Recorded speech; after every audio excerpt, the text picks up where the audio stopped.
কৃষ্ণ ভাগৱত গীতাৰ আজি আমি 9 নম্বৰ অধ্যায়ৰ 21 নম্বৰ শ্লোকটিৰ পৰা পঢ়িম। তেম তম ভুক্ত্বা স্বৰ্গলোকম বিশালম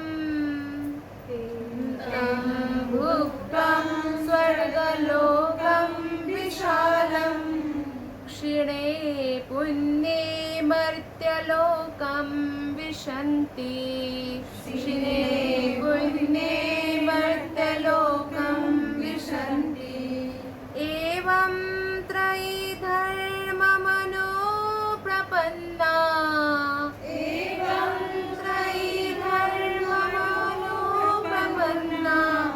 गतागतं कामकामा लभन्ते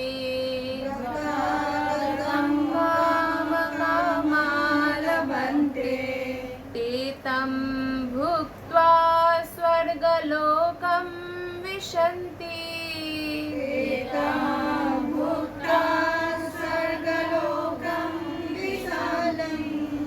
क्षीणे पुण्ये मर्त्यलोकं विशन्ति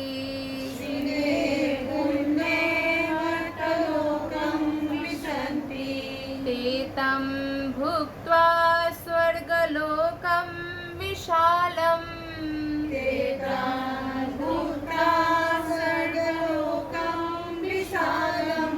क्षीणे पुण्ये मर्त्यलोकं विशन्ति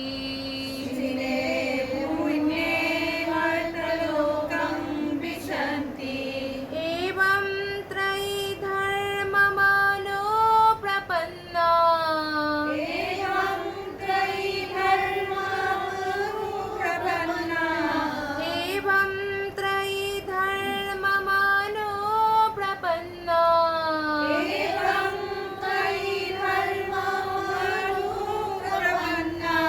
गतागतं कामकामा लभन्ते गतागतं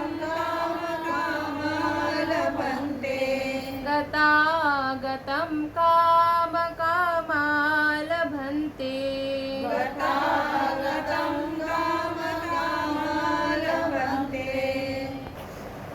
তেওঁলোকে সেই বিশাল স্বৰ্গীয় সুখ উপভোগ কৰাৰ পাছত ভাল কাম কৰি লাভ কৰা পুণ্যৰ অৱসান ঘটিলে আকৌ মৰ্ত্যলোকলৈ উভতি আহে। এইদৰে তিনিও বেদত প্ৰতিপাদিত ধৰ্মৰ অনুষ্ঠান কৰি নিজৰ কামনা চৰিতাৰ্থ কৰিবলৈ ঈশ্বৰাসকলে কেৱল বাৰে বাৰে হোৱা জন্ম আৰু মৃত্যুকে লাভ কৰে। তাৎপৰ্যখিনি বিজু পঢ়চোন। যিজনে উচ্চ ব্ৰহ্মমণ্ডললৈ গতি কৰে তেওঁ এটা দীঘলীয়া জীৱন। হৰে কৃষ্ণ। গতিকে আমি এই শ্লোকটিত দেখা পালোঁ যে ভগৱান শ্ৰীকৃষ্ণই কৈছে আমাক যে ক্ষীণে পুণ্যম মৰ্ত্যলোকম বিশন্তি, অৰ্থাৎ বহুত মানুহে স্বৰ্গৰ কামনা কৰে বা এনেকৈ কয় যে ইমান পুণ্য কাম কৰিছা স্বৰ্গ লাভ কৰিবাই দিয়া তুমি, এনেকৈ কয় হয়নে নহয়? বহুতে স্বৰ্গৰ কামনা কৰে আৰু স্বৰ্গৰ কামনা কিয় কৰে? কাৰণ স্বৰ্গত বহুত ভোগ আছে, সেইকাৰণে স্বৰ্গৰ কামনা কৰে। আৰু দীঘলীয়া বয়সটো দীঘলীয়া, যেনেদৰে আমাৰ ইয়াৰে 1 বছৰ, স্বৰ্গত একদিন, মাত্ৰ একদিন। গতিকে তেনেকৈ কিমান হাজাৰ বছৰ তেওঁলোকে জীয়াই থাকে হয়নে নহয়? সেইকাৰণে কিন্তু ভগৱান শ্ৰীকৃষ্ণই কৈছে যে যিসকলে স্বৰ্গৰ কামনা কৰে তেওঁলোক আচলতে অল্প জ্ঞানী। কাৰণ কি হয়, যদি কোনোবাই স্বৰ্গত যায়ো ক্ষীণে পুণ্যম মৰ্ত্যলোকম বিশন্তি, যেতিয়া পুণ্য শেষ হৈ যাব তেনেহ'লে পুনৰ এই পৃথিৱীলৈকে ঘূৰি আহিব লাগিব। আৰু যদি কোনোবাই ভাল কাম কৰাৰ বলত স্বৰ্গত গৈছেও আৰু পুণ্য শেষ হোৱাৰ লগে লগে যদি ইয়াত নামি আহে, ইয়াৰতো পৰিৱেশটো বহুত বেয়া, সংগবোৰ বেছিভাগ বেয়া, ভাল সংগটো বহুত কম। আৰু যদি কিবা কাৰণত বেয়া সংগত পৰি যায় তেতিয়া কি হ'ব? স্বৰ্গত যাব নে নৰকত যাব? নৰকত। গতিকে এইটো বহুত ডেঞ্জাৰাছ হয়, বিপদজনক পৰিস্থিতি হয়। সেইকাৰণে আমি স্বৰ্গত যোৱাৰ কামনা কৰিব নালাগে বুলি ভগৱানে কৈছে। যে বুদ্ধিমান ব্যক্তিয়ে বৈকুণ্ঠ জগতত যোৱাৰ কামনা কৰে। বৈকুণ্ঠ জগতত এবাৰ যদি কোনোবাই যায় দুনাই ইয়াতে ঘূৰি নাহে। কিন্তু স্বৰ্গত যদি যায়, স্বৰ্গত যোৱাৰ কাৰণে যেনেকৈ ধৰক বৃদ্ধাশ্ৰম খুলি দিলে, অনাথ আশ্ৰম খুলি দিলে, বা দুখীয়াক ভাত খুৱাই দিলে, বা ডেইলি বা এনেকুৱা ধৰণৰ পুণ্য আছে কিছুমান ভাল কাম কৰি, মানে এইবিলাক ভাল কাম বুলি কয়, পৰোপকাৰৰ কাম বুলি কয়। কিন্তু সেই পৰোপকাৰৰ কামটো যদি আমি সেইটোত কৃষ্ণক যোগ কৰি দিয়া নাই, যদি আমি কেৱল ভাত খুৱাইছোঁ তেনেহ'লে আমি স্বৰ্গত যাম। কিন্তু আমি ভাতটো যদি কৃষ্ণক অৰ্পণ কৰি খুৱাইছোঁ বৈকুণ্ঠত যাম। মাত্ৰ কি ডিফাৰেঞ্চ হ'ল, কৃষ্ণক যোগ কৰা নাই। যদি কৃষ্ণক যোগ কৰিছোঁ সেইটোতে আমি সদায়ৰ কাৰণে যোৱা এটা ঠাইত যাম, পাৰ্মানেণ্ট, যিটো আমাৰ আচল ঘৰ। কিন্তু বহুত মানুহেতো জ্ঞানটো নাথাকাৰ কাৰণে তেওঁলোকে ভাল অন্তৰৰ হোৱাৰ কাৰণে তেওঁলোকে পৰোপকাৰৰ কাৰ্য কৰে আৰু স্বৰ্গলোকত যায়। আৰু স্বৰ্গলোকত গ'লে কিন্তু পুনৰ এই সংসাৰলৈ ঘূৰি আহিব লাগিব। সেইকাৰণে আমাৰ অসমীয়াত যেতিয়া কাৰোবাৰ নিধন হয় কি বুলি কয়, তেখেতে বৈকুণ্ঠ প্ৰয়াণ কৰিলে। আচলতে এইটো আচল শব্দ, এইটো আচল লাইন, আমি এইটো কৰিব লাগে, উপযোগ কৰিব লাগে। হা, স্বৰ্গ লাভ কৰিলে, স্বৰ্গগামী হ'ল। গতিকে নিজৰ নিজৰ ভাৱনা অনুসৰি বা চিন্তা অনুসৰি মানুহে এনেকৈ কয়। কিন্তু বৈকুণ্ঠ গমন কৰা শব্দটো আচলতে ভাল শব্দ, কাৰণ আমি এনেকৈ কামনা কৰিব লাগে যাতে আমি স্বৰ্গত নগৈ বৈকুণ্ঠত যাওঁ। কাৰণ স্বৰ্গৰ দেৱতা যেনেদৰে আমাৰ ইয়াতে যে কোনোবা মন্ত্ৰী হয়, 5 বছৰ পিছত তেওঁ মন্ত্ৰী হৈ নাথাকিবও পাৰে, হয়নে নহয়? যেনেদৰে আপুনি চাকৰি কৰিলে 35 বছৰ 40 বছৰ যি আপোনাৰ চাকৰি কৰা দিন, তাৰপিছত আপুনি চাকৰিত থাকিব নোৱাৰে, সেই পদটোত থাকিব নোৱাৰে। সেই দেৱতাবিলাকৰো তেনেকুৱা। তাৰমানে সেই দেৱতা যে সূৰ্য দেৱতা পাৰ্মানেণ্ট নহয়, সেই দেৱতাৰ এখন আসন হয়। সেই আসনত আজি কোনোবা বহিব তো কালি কোনোবা বহিব, বেলেগ বেলেগ মানে আত্মা তাত যায়, নিজৰ যোগ্যতা অনুসৰি সেই আসনখন পায়। গতিকে সেইকাৰণে যেতিয়া তেওঁৰ সেই টেনিউৰটো বা যিমান কাল তেওঁ আছে, সেইখিনি কাল থকাৰ পিছত সেইটো আসনটো এৰিবই লাগিব। সেইকাৰণে কোৱা হৈছে যে স্বৰ্গৰ কামনা কৰিব নালাগে। আৰু ভগৱানে কৈছে যে চিৰন্তন সুখেৰে জীৱন যদি এটা আমি লাভ কৰিব খোজোঁ, তেনেহ'লে আমি আধ্যাত্মিক জগতলৈ উৎগতি লাভ কৰাৰ কাৰণে চেষ্টা কৰা উচিত। আৰু আধ্যাত্মিক জগতলৈ উৎগতি লাভ আমি কেনেকৈ কৰিব পাৰিম? যেতিয়া আমি আত্মাৰ কাৰ্যটো কৰিম। আমাৰ শৰীৰৰ কিছুমান কাম আছে, যেনেদৰে আমি ৰাতিপুৱা উঠোঁ, গা ধুওঁ, ভাত খাওঁ, বা আৰু কিবা চাকৰি কৰিব যাওঁ, বা বহুত ধৰণৰ কাৰ্য আছে। ঠিক তেনেদৰে আত্মাৰো কাৰ্য আছে। আৰু আমি আত্মা নে শৰীৰ নে দুয়োটা? যেতিয়া আমি এইটো প্ৰশ্ন কৰোঁ কাৰোবাক যে আমি আত্মা শৰীৰ নে আত্মা শৰীৰ দুয়োটা, তেতিয়া মানে ইয়াততো ভক্ত আছে সেইকাৰণে, কিন্তু নহ'লে কি ক'ব, কিছুমানে ক'ব আমি শৰীৰ, এনেকৈ ক'ব আমি শৰীৰ, আত্মা বোলা কোনো বস্তু নাই, ভগৱান বোলা কোনো বস্তু নাই, এনেকৈ ক'ব। আৰু কিছুমানে ক'ব যে আমি আত্মা আৰু শৰীৰ দুয়োটা। আমি যদি শৰীৰেই হওঁ, তেনেহ'লে এই যে পুনৰ্জন্মৰ ঘটনাবোৰ যে আহি আছে পৃথিৱীত, আজিকালিতো বহুতে কিছুমান এনেকুৱা ধৰণৰো আমি কেছ পাইছোঁ বাতৰি কাকতত যে পূৰ্বজন্ম মনত আছে, তেনেকুৱা নহয় কি, মানে কিবা এটা নিশ্চয় কাৰণ আছে পূৰ্বজন্মৰ ঘটনাৰ, মানে জন্ম হয়, পুনৰ্জন্ম হয়, ঠিক আছে। তাৰমানে আমি শৰীৰ নহয়, আত্মাৰ গতি আছে। যদি আমি শাস্ত্ৰৰ মতে নাযাওঁ, এনে মানুহৰ মতেও যাওঁ, তথাপিও পুনৰ্জন্ম হয়, ঠিক আছে। অলপতে এনেকুৱা এটা ঘটনা হৈছিল, পুনৰ্জন্মৰ এনেকুৱা বহুত কাহিনী আপোনালোকে পাব বাতৰি কাকতে। এনেকুৱা এটা ঘটনা হৈছিল যে বহুত ডাঙৰ এখন ঘৰ, মানে তেওঁ তাৰে লালা আৰু মানে ঘৰখনৰ মালিক আছিল, কিন্তু তেওঁৰ মৃত্যু হ'ল। আৰু মৃত্যু হয় তেওঁৰ ঘৰৰ সন্মুখত যে ঝোপৰপট্টি থাকে, সেই ঝোপৰপট্টিত দুখীয়া ঘৰৰ মানুহত ল'ৰা হিচাপে জন্ম হ'ল। কিন্তু তাৰ মনত আছে যে মই এই ঘৰখনৰ মালিক, এই যে নাতি পুতিবোৰ মোৰ হয়, এনেকৈ।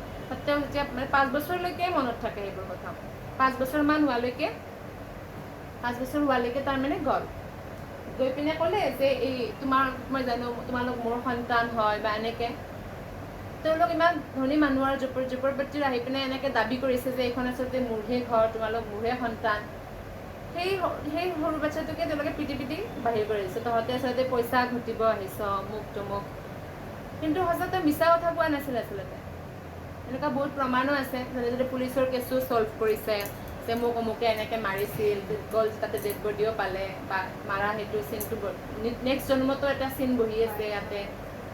সেনেকুৱা আৰু মানে বহুত এনেকুৱা আছে। মানে ঠিক আছে, আত্মা আৰু শৰীৰ যদি আমি দুয়োটা, কোনোবা যদি মৃত্যু হয় তেনেহ'লে ধৰা হ'ল কোনোবা এজনী বুঢ়াজন মৰিল, সেই বুঢ়ীজনীয়ে কেনেকৈ কান্দে, অঁ আপুনি মোক ক'ত এৰি গুচি গ'ল, আপুনি মোক ক'ত এৰি গুচি গ'ল, কোন এৰি গুচি গ'ল? শৰীৰটোতো আছে সন্মুখত, একে কাণ একে নাক গোটেই শৰীৰটো আছে। আৰু যদি আত্মা আৰু শৰীৰ দুয়োটা, তেনেহ'লে অলপ আধা কান্দিব লাগে, আধা হাঁহিব লাগে। থেংক ইউ, আত্মাটো গুচি গ'ল, শৰীৰটোতো মোৰ লগত আছে। কিন্তু যদি সেই তিৰোতাজনীকে যদি আমি কওঁ যে তুমি এই শৰীৰটোৰ লগত আনন্দ কৰা, একেলগে ভাত খোৱা, একেলগে শুৱা, শুব নেকি? একদিনতে চেণ্ট ওলাই যাব। অঁ, চেণ্ট নল'লেও মৃত হোৱাৰ লগে লগে কোনো ডেড বডিৰ ওচৰত শুব নাযায় বা চুবও নাযায়, আচলতে ভয় কৰে ন, বেক্টেৰিয়া উৎপন্ন হয়। তমগুণ হৈ যায়। গতিকে সেইকাৰণে আমি আত্মা শৰীৰ দুয়োটা আচলতে নহয়, আমি আচলতে আত্মা হয়। কিন্তু আমি থকাৰ কাৰণে এই শৰীৰটো জীৱিত হৈ আছে, কিন্তু আমি যদি এৰি দিওঁ এই শৰীৰটো মৃত হৈ যাব। গতিকে আমি আত্মাৰ বিষয়ে চিন্তা কৰিব লাগে যে আত্মাৰ গতি কি হ'ব। কালি যদি আমি গুৱাহাটীত 5 দিনৰ কাৰণে থাকিব যাওঁ, আমি কিমান পেকিং কৰি যাম যে ব্ৰাছ ল'ব লাগিব, গামোচা ল'ব লাগিব, এইকেইযোৰ কাপোৰ লাগিব 5 দিনৰ কাৰণে, হয় না? কিন্তু আমি ইমান বছৰ জীয়াই আছোঁ আৰু আমি কিছু বছৰৰ পিছততো আমি মৃত হ'বই লাগিব। মানে আমি মৃত নহওঁ, আত্মা, আমি শৰীৰটো এৰিব লাগিব বুলি কোৱাটো ঠিক আছে। শৰীৰটো 100 বছৰ হ'লেতো শৰীৰটো এৰিবই লাগিব। তো 100 বছৰত যেতিয়া আপুনি শৰীৰটো এৰিব, তাৰে কাৰণেতো আমি কিবা প্ৰিপাৰেশ্যন কৰিব লাগিব যে আমাৰ অহা জন্মটো কেনেকুৱা হ'ব, এই জন্মটো যি হ'ল অহা জন্মটো কেনেকুৱা হ'ব, আমি কি পেকিং কৰি লৈ যাম। আমি যে আপুনি দেখা পাব যি মানুহে যিহৰ প্ৰতি আকৰ্ষিত, তেওঁ তেনেকুৱা মানুহক সন্মান কৰে। কোনোবাই ধৰক এই সংসাৰত ধন সোণকে চব বুলি ভাবিছে, তেওঁলোকে যাৰ ধন সোণ আছে তেওঁলোকৰ লগত বন্ধুত্ব কৰিব, তেওঁলোককে পাত্তা দিব, বাকীবোৰক পাত্তা নিদিয়ে, আৰু তেওঁলোককে মানে পূজা কৰিব। কাৰণ তেওঁৰ আচৰণৰ পৰা গম পাইছে তেওঁ ধন সোণৰ প্ৰতি আকৰ্ষিত। আৰু কিছুমান মানুহে পাৱাৰ পজিশ্যনৰ প্ৰতি আকৰ্ষিত, যেনেকৈ বহুত ডাঙৰ নেতা কোনোবা, বহুত ডাঙৰ অমুক, তেওঁ সেই হ'ব খুজে তাৰমানে, গতিকে তেওঁ তেনেকুৱা মানুহৰ প্ৰতি আকৰ্ষিত হ'ব। কিছুমান মানুহ এনেকুৱা আছে যে ভাল চৰিত্ৰৰ মানুহৰ প্ৰতি আকৰ্ষিত। তেনেদৰে ভক্তি দেখি আকৰ্ষিত। ভক্তিত বাহিৰে বেলেগ দেখি আকৰ্ষিত নহয়। কৃষ্ণক যদি আমি বহুত ধুনীয়াকৈ মেকআপ কৰি যাওঁ, কৃষ্ণ আকৰ্ষিত হ'ব নেকি? নহয়। বহুত বোলে ধন সোণ লৈ যাওঁ, দুৰ্যোধনেতো কৃষ্ণক একদম 56 ভোগ দিছিল, কৃষ্ণ আকৰ্ষিত কৰিব নোৱাৰিলে, কাৰণ দুৰ্যোধন হৈছে ভক্তৰ অপৰাধী, পাণ্ডৱৰ অপৰাধী। কিন্তু বিদুৰৰ ঘৰত শাক ভাতে খাইছে, বিদুৰৰ তাত নাছিল একো 56 ভোগ বনোৱা নাছিল, কাৰণ প্লেনিংটো আছে যে কৃষ্ণ চিধা যাব দুৰ্যোধনৰ ঘৰত। কিন্তু কি খাইছে কৃষ্ণই? বিদুৰৰ ঘৰত যাই পিনে, আৰু বিদুৰে নিমন্ত্ৰণ কৰা নাই কৃষ্ণ আহক বুলি, কাৰণ জানে যে সেই তাতে ব্যৱস্থাটো যিহেতু কৰিছে, যেনে ধৰক আমাৰ ঘৰত ব্যৱস্থাটো আমি কৰা নাই, আমাৰ ঘৰৰ কাষত এজন বিৰাট মানে মহল এটা বিৰাট ডাঙৰ বিল্ডিং ঘৰ আছে, তেওঁলোকে বহুত ডাঙৰ ব্যৱস্থা কৰিছে, কোনোবা এজন ধৰক মহাত্মা আহিছে। কিন্তু যদি আকৌ ব্যৱস্থা কাৰণে অহাৰ লগে লগে এনেকুৱা নহ'ব কি দিওঁ কি নিদিওঁ।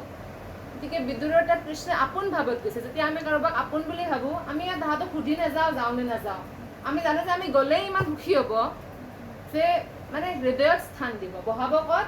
বহিব হয়তো পীড়াখন দিব, নাই একো ঘৰত, কিন্তু বহিব ক'ত দিব? হৃদয়ত। তেনেকুৱা ঘৰত আমি যাব খুজিছোঁ। কৃষ্ণই সেইটো চাই, আমাৰ ভাৱনা চাই। সেইকাৰণে কৃষ্ণক কোৱা হৈছে ভাৱগ্ৰাহী জনাৰ্দন, মানে যিয়ে ভাৱনাটো গ্ৰহণ কৰে। গতিকে আমি ভাৱনাটোক ধনী কৰিব লাগিব, বাকী বস্তুবোৰ ধনী নকৰিলেও কথা নাই। আমাৰ শৰীৰটো আমি আজি যিমান ধুনীয়া হ'লেও কালি মৰহি যাবই, কোৱা নাই আজ কি গুড়িয়া কাল কি বুঢ়িয়া, নহয়?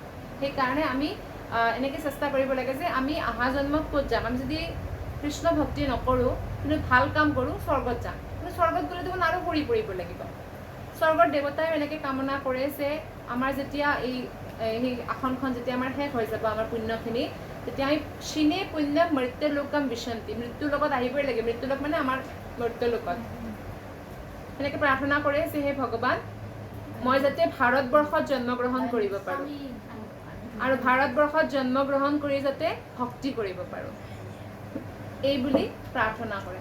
আৰু আমি যদি আৰু কি বুলি প্ৰাৰ্থনা কৰে, মই যদি মনুষ্য শৰীৰ প্ৰাপ্ত কৰোঁ ভাৰতবৰ্ষত। দেৱতাসকলৰ ইমান দীঘল জীৱন তথাপিও ভক্তি কৰাটো সম্ভৱ নহয়। যেনেদৰে আমাৰ পৃথিৱীতে এনেকুৱা বোলে ধনী মানুহ যে মানে এশ পিঢ়িলৈকে বোলে বহি বহি খাব পাৰে, যাৰ একো অভাৱে নাই, যাৰ একো ষ্ট্ৰাগলে নাই, সংঘৰ্ষই নাই, তেওঁলোকৰ কাৰণে ভক্তি কৰাটো বহুত কঠিন, বহুত কঠিন। আমাৰ ল'ৰা ছোৱালী যদি মানে মধ্যবিত্ত পৰিয়ালৰ, তথাপি ল'ৰা ছোৱালীক ক'ব চাহ নপঢ়িলে সেনেকৈ ভিক্ষা খুজি খাব লাগিব, তাহাঁতকতো সেইটোও ক'ব নোৱাৰি, কাৰণ তেওঁলোকৰ প্ৰতিপত্তি বহুত, সম্পত্তি বহুত। গতিকে সেনেকুৱা মানুহে বহুত বেছি ধন সম্পত্তি বা ভোগ কৰা মানুহে ভক্তি কৰিব নোৱাৰে। আৰু একদম দুখীয়া বোলে ফুটপাথতে থাকে, কালি বতাহ বৰষুণ আহিছে, ইমান কষ্ট পাইছে, বেমাৰে হৈ গৈছে, খাবলৈও ভাত নাই, 3 দিনৰ মূৰত একবাৰ এসাঁজ পায়, তেওঁ ভক্তি কৰিব পাৰিবনে? নাই, বহুত কষ্টটো নোৱাৰি ন, শৰীৰটো কাম নকৰে।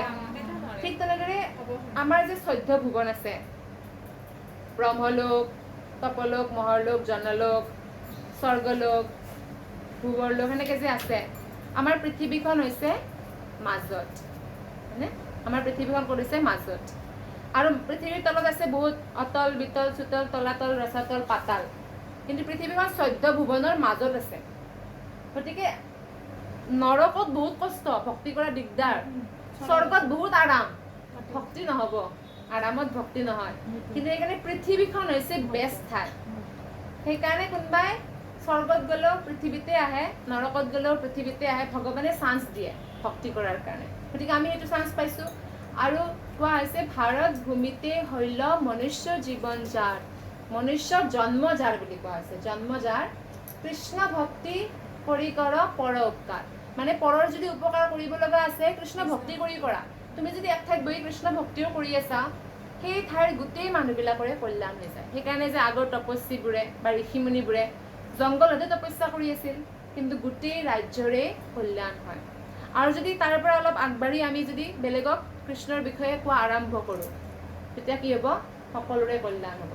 আমি যেনেকৈ ক্লাছৰ আৰম্ভণিতে ডাঙৰকৈ কৃষ্ণ মহামন্ত্ৰ গালোঁ, আশে পাশে যিবিলাক যদি কোনোবা জেঠীও আছে, এশৰ পঁইতাচোৰায়ো আছে, মহ আছে, মাখি আছে, চবৰে লাভ হয়, হয়নে নহয়?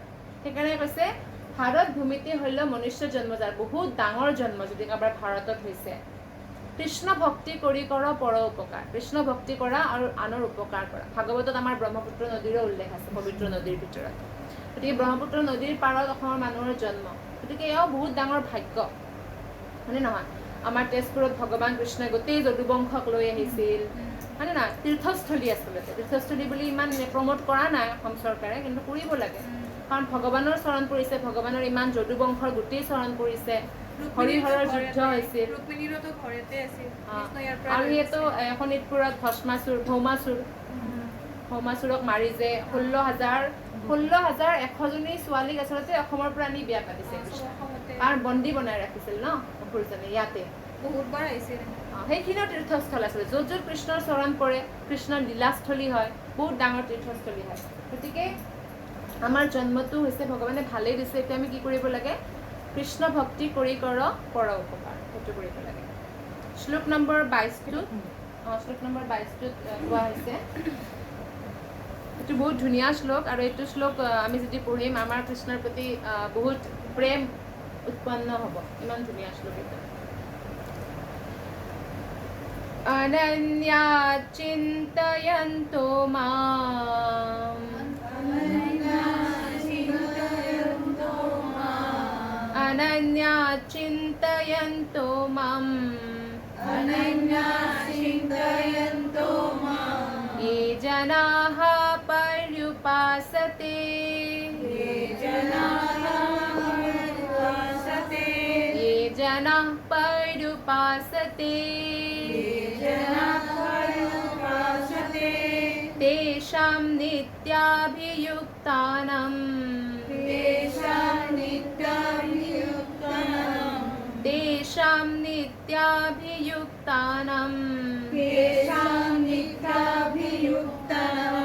योगक्षेमं वहाम्यहम्, योगक्षेमं वहाम्यहम् योगक्षेमं वहाम्यहम्। অনুবাদটো মোৰ পিছে পিছে পঢ়িলে হ'ল। কিন্তু যিসকলে মোৰ চিন্ময় ৰূপৰ ধ্যান কৰি ঐকান্তিক ভক্তিৰে নিৰন্তৰভাৱে মোৰেই উপাসনা কৰি থাকে তেওঁলোকৰ নোহোৱা বস্তু লাভ কৰাৰ আৰু থকা বস্তুৰ ৰক্ষাৰ ব্যৱস্থা ময়েই কৰোঁ। মিঠু তাৎপৰ্যখিনি পঢ়াচোন। গতিকে এই শ্লোকটোত আমি দেখা পাওঁ যে ভগৱান শ্ৰীকৃষ্ণই নিজে কৈছে যে যিসকলে মোৰ চিন্ময় ৰূপৰ ধ্যান কৰি ঐকান্তিক ভক্তিৰে নিৰন্তৰভাৱে মোৰেই উপাসনা কৰি থাকে। এইটো বহুত ইম্পৰ্টেণ্ট। ভগৱানে কৈছে নিত্যাভিযুক্তানাম। তেনেদৰে কিছুমানে যে কয় এই সদায় ভগৱান ভগৱান কৰি থাকিলে ভগৱানৰো ডিষ্টাৰ্ব হয়। নাই কয় নে কোনোবাই? হা দিনে ৰাতি ভগৱান ভগৱান কৰি থাকিব নালাগে।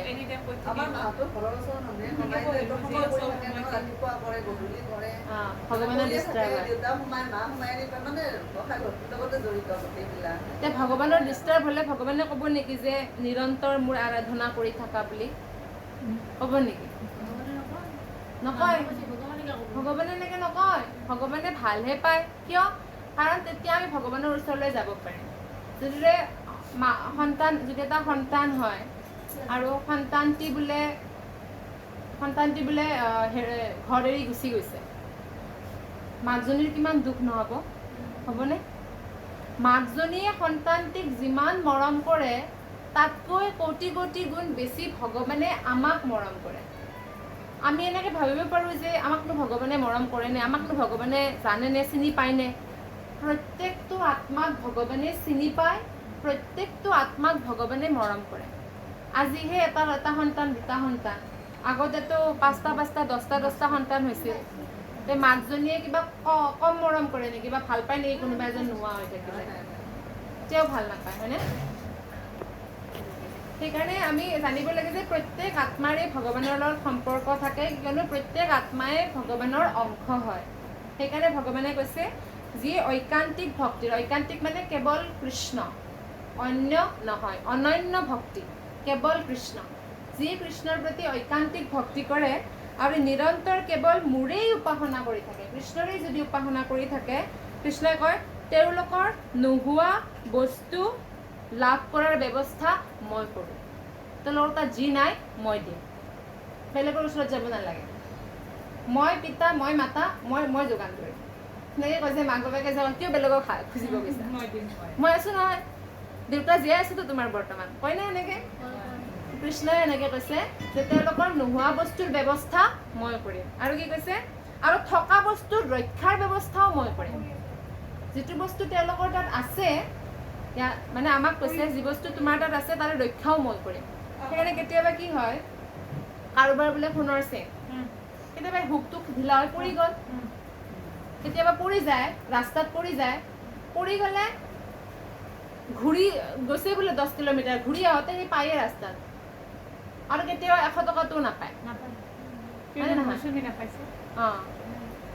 গতিকে কেতিয়াবা ইমান দামী বস্তুটো পোৱা যাব, ভগৱানে ৰক্ষা কৰে, হয়নে নহয়? আৰু কিছুমান নাপাবও পাৰে, হয়নে নহয়? গতিকে কথাটো কোৱা হৈছে যে ভগৱানে নিজে দায়িত্ব লৈছে, যদি আমি ভগৱানৰ নিৰন্তৰ উপাসনা কৰি থাকোঁ, আমাৰ তাত যিটো বস্তু নাই কৃষ্ণই যোগান ধৰিব, আৰু যিটো আছে তাৰ ৰক্ষা কৃষ্ণই কৰিব। আমাৰ টেনশ্যন কি? আমি যদি এটা আমাৰ বডিগাৰ্ডো ৰাখোঁ, সেই বডিগাৰ্ডটোতো ইমান শক্তিশালী নহয়, সেই বডিগাৰ্ডকো কোনোবাই মাৰি পেলাব পাৰে। কিন্তু ৰাখে হৰি মাৰে কোনে, আৰু মাৰে হৰি ৰাখে কোনে। যদি হৰিয়ে ৰক্ষা কৰিব খুজিছে, কোনে মাৰিব পাৰিব? প্ৰহ্লাদক দেউতাকে কি বন্দোবস্ত নকৰিলে? আৰু প্ৰহ্লাদৰ দেউতাকটো কোনো সাধাৰণ দেউতাক নহয়। প্ৰহ্লাদৰ দেউতাক সেই সময়ত গোটেই পৃথিৱীৰ ৰজা, হয়নে নহয়? কি ব্যৱস্থা কৰা নাই, কি ব্যৱস্থা কৰা নাই? নদীত কেনেকৈ পেলাই যায়? মানে 5 বছৰীয়া ল'ৰাটোৰ সমান ডাঙৰ শিলত এনেকৈ বান্ধি দিছে ভৰিখন আৰু হাতখন, তাতে যাতে উঠি আহিব নোৱাৰে, তল যায়। উঠি আহিছেনে?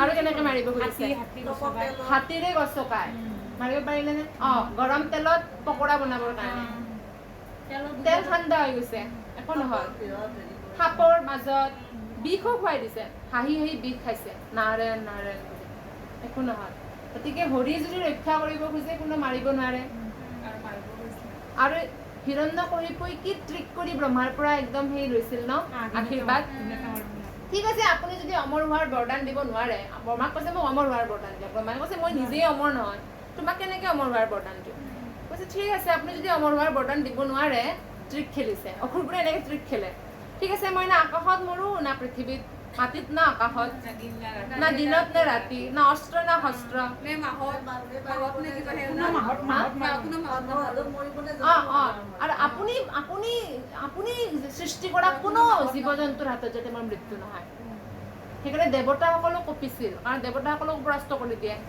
দেৱতাসকলে তেওঁলোকৰ যেনেকৈ হিৰণ্যকশিপুৰ ভ্ৰূকুটি যদি এনেকুৱা হয় থৰ থৰ কৰি কঁপে কাৰণ ইমান শক্তিশালী হৈ গৈছিল কিন্তু সেই শক্তিশালীজনৰো যেতিয়া ভগৱানে ডিচাইড কৰিলে মই মাৰিম ইয়াক ৰক্ষা কোনোবাই কৰিব পাৰিলেনে নোৱাৰে সেইটোৰ পৰাইতো মলমা আৰম্ভ হয় মলয় মা গতিকে সেইকাৰণে আমি এইটো কথা গম পাব লাগে যে কৃষ্ণই আমাক কৈছে যে কৃষ্ণ ভক্তি কৰিলে সৰ্ব কৰ্ম কৃত হয় এই চব কাম বাদ দিয়া কেৱল কৃষ্ণ ভক্তি কৰা তোমাৰ চব কাম সমাধা হৈ যাব এনেকুৱা বহুত উদাহৰণ আছে এটা কি আছিল এজন মানে ব্ৰাহ্মণ আছিল আৰু ভাগৱত গীতা পঢ়ে তেওঁ ভাগৱত গীতাৰ ওপৰত বিৰাট বিশ্বাস আৰু এই শ্লোকটিৰ ওপৰত সম্পূৰ্ণ বিশ্বাস তেওঁ বহুত দুখীয়া আছিল এই শ্লোকটিৰ ওপৰত বহুত বিশ্বাস ঘৈণীয়েকে কয় যাওক হে অলপ কিবা আনক ঘৰক পইচা নোহোৱা হৈ গৈছে খাব নোহোৱা হৈ গৈছে কৈছে কৃষ্ণই কৈছে নহয় নোহোৱা বস্তু মই দিম কৃষ্ণই কৈছে গতিকে চিন্তা কৰিব নালাগে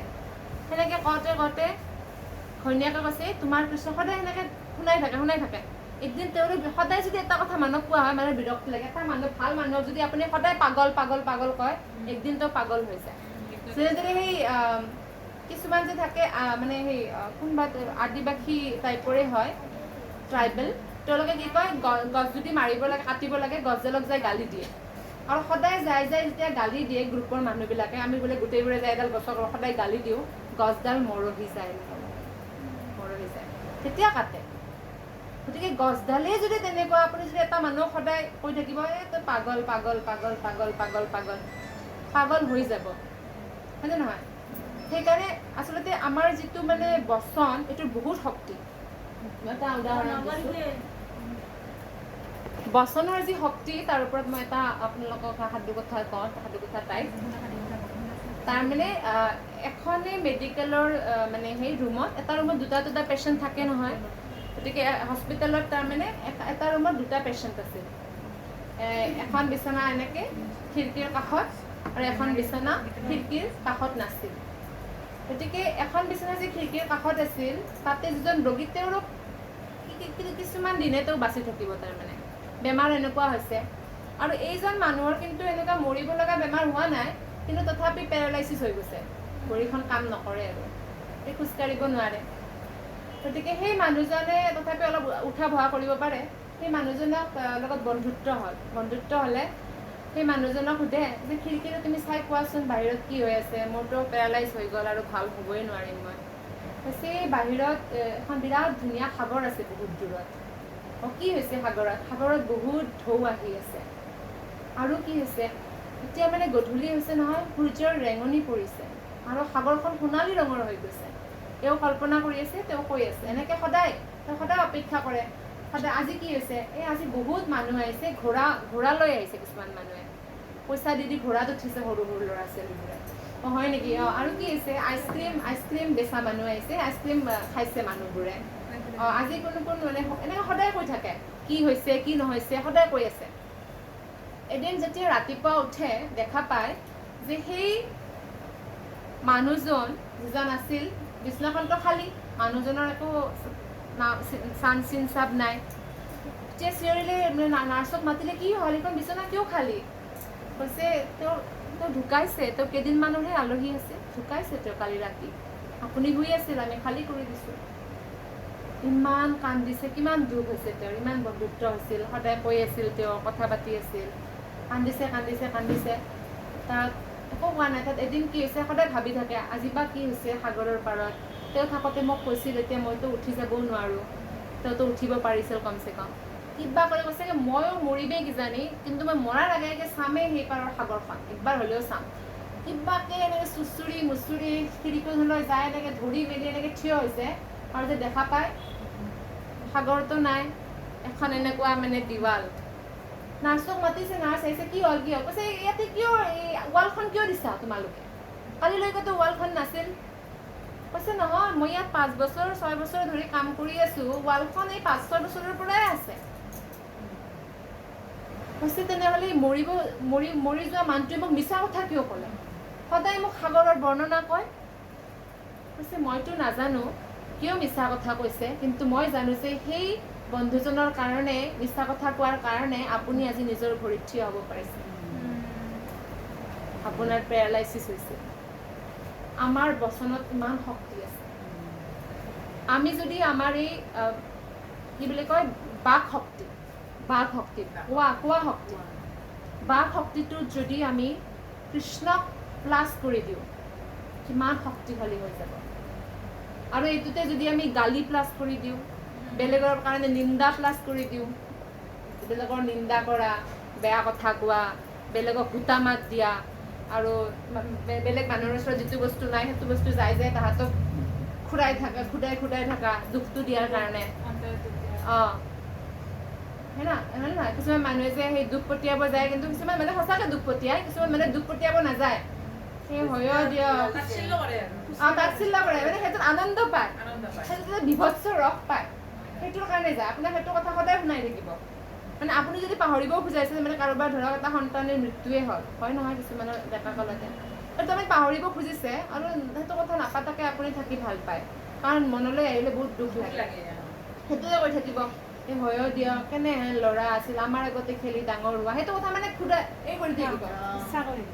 কিছুমানে সঁচা উচিত দুখ কৰে, কিছুমানে বেছিভাগ মানুহে ইচ্ছা কৰি কৰে। সেই আমাৰ বচনৰ ওপৰত ডিপেণ্ড, হয়নে নহয়? সেইকাৰণে আমি আমাৰ বাক শক্তিটো ভগৱানৰ সেৱাত উপযোগ কৰিব লাগে। তেনেকৈ কি হৈছে, তেতিয়া ভগৱানে যেতিয়া এইটো কথা কৈছে, তেতিয়া সেই ব্ৰাহ্মণজনে কি কৰিছে, ব্ৰাহ্মণজনে একদিন বহুত দুখ পাইছে। সদায় সদায় কৈ থাকে নহয় ঘৈণীয়েকে, সদায় সদায় এটা বস্তু কৈ থাকিলে সেই মানুহজন মনটো মানে কি হৈ যায়, কি বুলি কয়, মনটোত মানে সেইটো বস্তু চাপ পৰি যায়। সেইকাৰণে আমি মানুহবোৰক ভাল ক'ব লাগে। ধৰক আমাৰ চবৰে মাজত ভাল গুণো আছে, বেয়া গুণো আছে, কিন্তু যদি আমি সদায় বেয়া গুণটো কৈ থাকোঁ সেই মানুহটো বেয়া হৈ যায় আচলতে বেছি। আৰু যদি আমি ভাল গুণটো কৈ থাকোঁ সেই ভাল গুণটো বাঢ়ি যায়। তেওঁ মোক ভাল বুলি ভাবে যেতিয়া মই তেওঁৰ লগত ভালকৈ ব্যৱহাৰ কৰিবলৈ, সেনেকৈ হয়নে নহয়? গতিকে ইয়াৰ এনেকুৱা হ'ল যে তেওঁৰ এনেকুৱা হ'ল, ঠিকে আছে তাৰমানে এইটো শ্লোক হৈছে মিছা, পেন লৈছে, পেন লৈ শ্লোকটো এনেকৈ কাটি দিছে, কাটি দি ঘৰৰ পৰা ওলাই গুচি গৈছে দুখতে। ইমান বিশ্বাস কৰিলোঁ, তথাপি মোৰ এনেকুৱা নহ'ল, নোহোৱা বস্তুবোৰ মোৰ নাহিল, নোহোৱা বস্তু খোৱা লোৱা বস্তু নাই, মানে নাতেই আৰু অভাৱ গুচি গ'ল। তেতিয়া ব্ৰাহ্মণী আছে ঘৰতে, ভক্তজনী তিৰোতা। তেতিয়া আগতেতো সেই গৰুৰ গাড়ীয়ে চলিছিল, গৰুৰ গাড়ীত একদম বজা কৰি দালি, চাউল, কুঁহিয়াৰ, ফল মূল, চব্জি একদম বজা কৰি ভৰ্তি কৰি দুটা ল'ৰা আহিছে, এটা ক'লা এটা বগা। আহি পিনে কৈছে, ৰাখি দিছে ঘৰৰ সন্মুখত গাড়ী। কৈছে কি হ'ল? কৈছে এই গাড়ীৰ বস্তু আৰু এই গৰু আৰু এই গাড়ী এই চব আপোনাৰ যিজন পতি তেখেতে কৈছে আমি যাতে ঘৰত পহুচাই দিওঁ, ঘৰত আমাক গতাই দিলোঁ, আমি আৰু যাওঁ। কৈছে আৰে ভাবিছে মই ইমান গালি পাৰি আছোঁ সেইকাৰণে পঠাই দিছে কিজানি আজি, ক'ত দান পাইছে, তাই পাইছিল না আগতে বামুণবোৰে দান, ইমান দান পাইছে পঠাইছে, ভাল হৈছে। নহ'লে বাপা নাযাবাচোন, বহা অলপ কিবা খাই যাবা, এনেকৈ সুধামুখে যাব নাপায়। কৈছে নহয় খাব নোৱাৰোঁ। নহয় অলপমান গাখীৰে খাই যাবা দিয়া। কৈছে নাই আমি একোৱে খাব নোৱাৰোঁ। কিয়? কৈছে আমাৰ জিভাখনত কাটি দিছে, কাটা আছে। কি কাটা আছে চাওঁ, জিভাখন যে চাই কাটা আছে, জিভা কাটা জিভাখনত তেনেকৈ খাব। গতিকে তেওঁলোকে গুচি গ'ল। এতিয়া ব্ৰাহ্মণ যেতিয়া ৰাতি আহিল, ব্ৰাহ্মণীতো বহুত সুখী, আজি আপুনি বহুত বস্তু পঠাইছে, আজি মই বিৰাট ভালকৈ বহুত প্ৰকাৰৰ ব্যঞ্জন বনাইছোঁ, ভগৱানক ভোগ লগাইছোঁ, আহক খাওক। দিনটো ক'ত আছিল আপুনি? এনেকৈ কৈছে মই পঠাইছোঁ, মই কি পঠালোঁ? কৈছে এইবোৰ চব আপুনি পঠাইছে। কৈছে মইতো পঠোৱা নাই। কৈছে কিয় এটা ক'লা এটা বগা ল'ৰা আহিছে মানে বলৰাম আৰু কৃষ্ণ বলৰাম বগা কৃষ্ণ ক'লা তেতিয়া তেওঁ গম পাইছে তো কৈছে তেওঁলোকে কিন্তু বেচেৰাকেইটা একো খাব নোৱাৰিলে জিভাখন কাটি দিছে কোনে এনেকৈ কাটিছে বা জিভাখন এনেকৈ কৈছে এনেকুৱা মানুহ আচলতে মৰি যাব লাগে সৰু সৰু ল'ৰাকেইটাৰ জিভা কাটি থৈ দিছে জিভা যেনেকৈ আঁচ আছে তেতিয়া ব্ৰাহ্মণে হুকাই কান্দিছে মানে শ্লোক কৃষ্ণৰ এই যে ভাগৱত গীতা কৃষ্ণৰ বচন হয় যিমান বেদ উপনিষদ পুৰাণ আছে চব কৃষ্ণৰ নিজৰ মুখেৰে কোৱা নাই কিন্তু কৃষ্ণৰ বিষয়ে সেইকাৰণে একো ডিফাৰেঞ্চ নাই কিন্তু এইটো কৃষ্ণই নিজেই নিজৰ মুখেৰে বেদৰ সাৰাংশ কৈছে এটা এটা শ্লোক কৃষ্ণৰ জিভা হয় বচন হয় আৰু সেই শ্লোকটি ব্ৰাহ্মণজনে কাটি দিছিলে সেইকাৰণে তেওঁ হুকাই কান্দিছে যে মই এনেকুৱা কিয় কৰিলোঁ সঁচা কথা কিন্তু আমাৰ বিশ্বাস অনুসৰি ভগৱানে আদান প্ৰদান কৰে আমাৰ যদি বিশ্বাস আধা আধা আদান প্ৰদান হ'ব বিশ্বাস বোলে নাই আদান প্ৰদান নহ'ব আৰু বিশ্বাস সম্পূৰ্ণ 100% আদান প্ৰদান তেনেকুৱা এই শ্লোকটিৰ এইটো অৰ্থ আৰু ঠিক আছে বাৰু আজি আমি ভাগৱত গীতাৰ ক্লাছ ইমানতে সামৰণি মাৰিলোঁ হৰে কৃষ্ণ শ্ৰীমদ ভাগৱত গীতা কি শ্ৰীল প্ৰভুপাদ কি গুৰু মহাৰাজ কি সমবেত বৈষ্ণৱ ভক্ত বৃন্দ কি হৰে কৃষ্ণ